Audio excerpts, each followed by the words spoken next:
Assalamualaikum warahmatullahi wabarakatuh. Nama saya Lestari, NPM 195104192. Di sini saya akan menjelaskan tentang resume yang saya dapatkan dari mata kuliah Metode Penelitian dengan dosen pengampu Bapak Muhammad Iqbal Fasah. Baiklah, materi yang pertama kita akan membahas apa pengertian dari metode penelitian.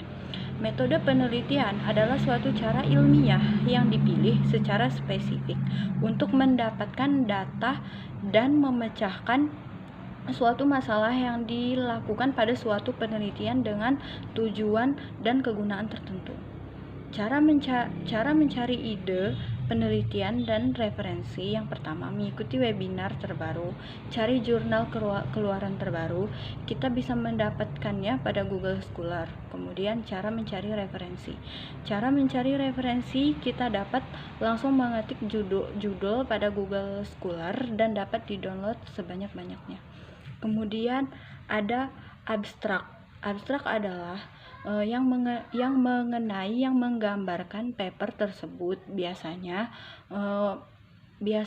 dalam abstrak itu ada masalah, kemudian ada bagian secara umum dalam paper, kemudian metopen, hasil dari papernya. Kemudian dari abstrak itu ada berbagai tujuan. Tujuan yang pertama itu isi abstrak yang terdiri dari masalah, tujuan, metode penelitian, hasil.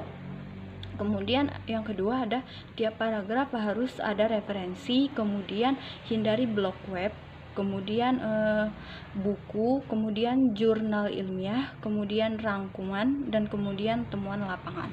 Kemudian ada macam-macam poin-poin dalam menulis paper. Yang pertama itu ada berbagai macam template atau bentuk dalam menulis paper poin.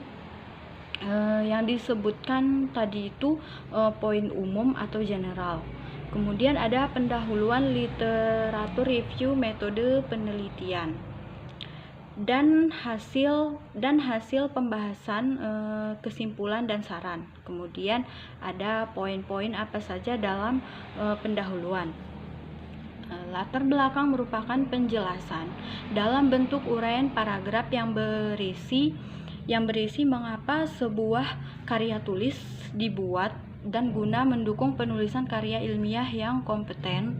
Maka latar belakang yang baik harus disusun dengan detail dan kalau bisa disertai data atau fakta yang mendukung. Kemudian ada research gap atau perbedaan pendapat dari penelitian sebelumnya, perbedaan antara lain teori dan praktek. Kemudian ada perbedaan hasil penelitian terdahulu. Kemudian berdasarkan hasil penelitian terdahulu terdapat inkonsistensi penelitian yang perlu diuji kembali. Penting adanya rekomendasi dari penelitian terdahulu. Berdasarkan rekomendasi Agung 2021, diperlukan penelitian lebih lanjut dalam konteks dari mana dapatnya, kesimpulan dan saran, serta apa perbedaan penelitian kita yang lain. Kemudian data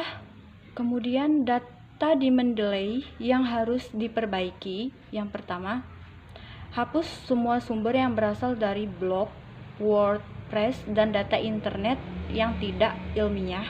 Kemudian ikuti sistemasi atau contoh kepenulisan yang telah diberikan.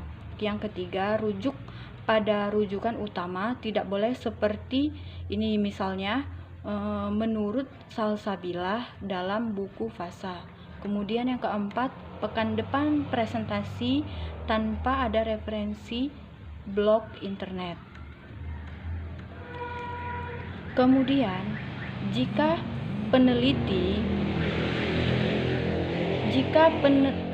peneliti di depan atau di tengah, maka cara penulisannya, misalnya di depan Willy dalam kurung 2018. Kemudian di tengah Willy dalam kurung 2018.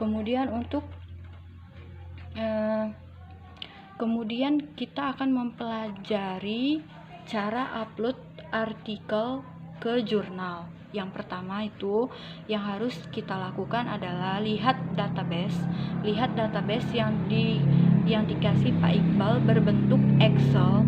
Kemudian lihat link email dan nomor WhatsApp. Kemudian yang kedua, selanjutnya cek akreditasi jurnal.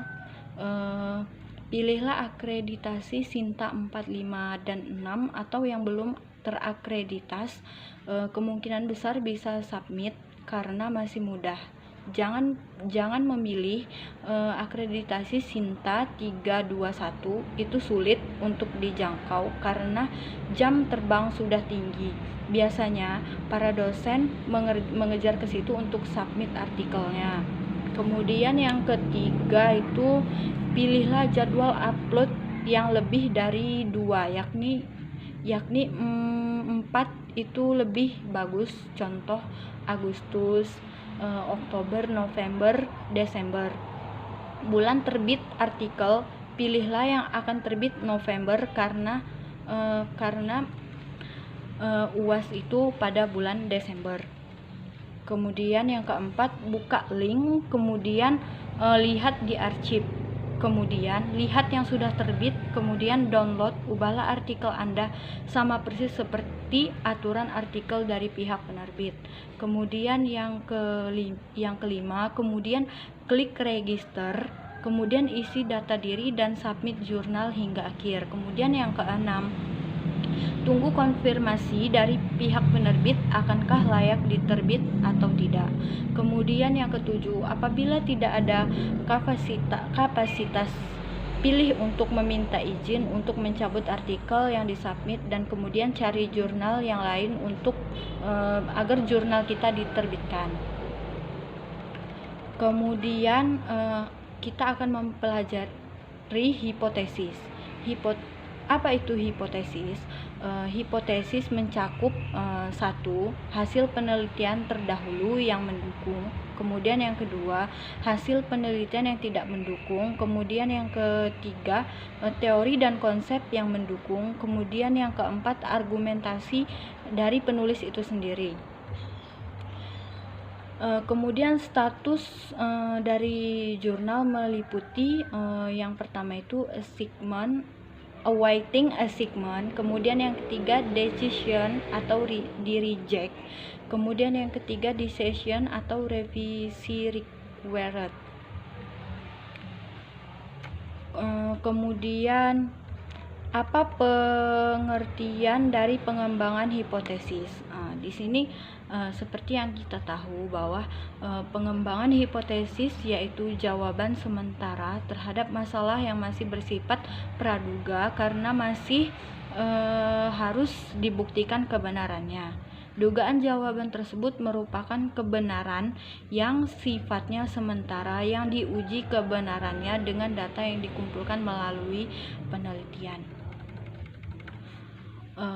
Mungkin itu saja yang dapat saya sampaikan. Kurang lebihnya saya mohon maaf. Semoga apa yang saya sampaikan bisa bermanfaat. Terima kasih. Wassalamualaikum warahmatullahi wabarakatuh.